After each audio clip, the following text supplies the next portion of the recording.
पहले न जननी होई ऐसन खेला नहीं तो शादी के दिन हम रहती अकेला।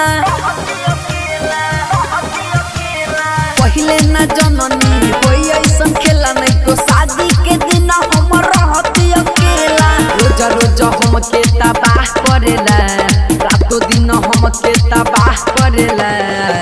आगे चढ़ली ही जवानी के नशा करेला।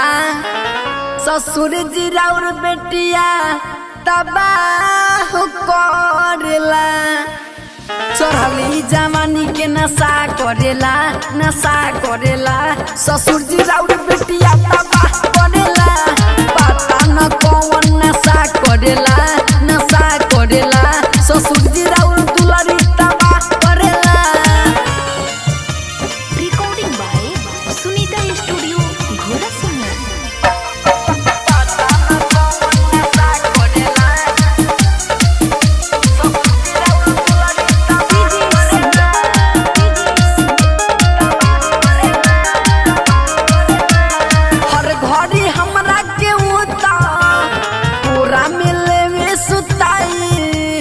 जब हम जाइल बहरवा करेला हमसे झगड़वा।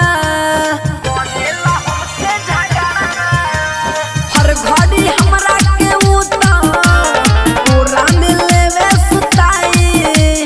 जब हम जाइल बहरवा करेला हमसे झगड़वा।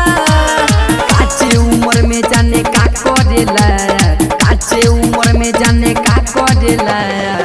आगे चढ़ली ही जवानी के नशा करेला।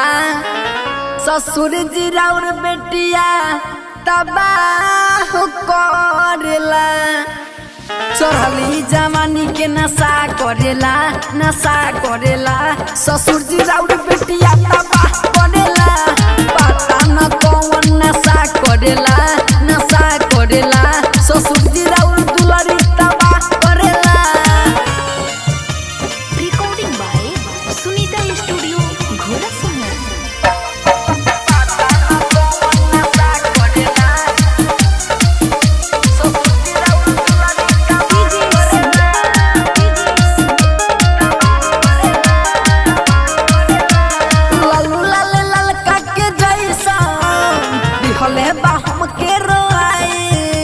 सूरज संगम धीरज और नौ के दिले पगलाई, और नौ के दिले पगलाई। लालू लाल ललका के जैसन दिहले बा हम के पगलाई। सूरज मधुरेंद्र धीरज और नौ के दिले पगलाई।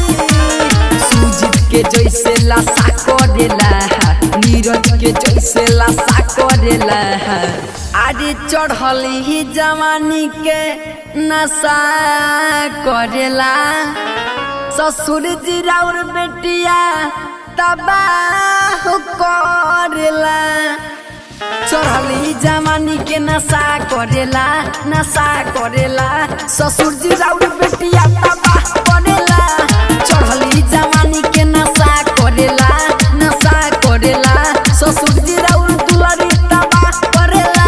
Recording by Sunita studio घोड़ासहर।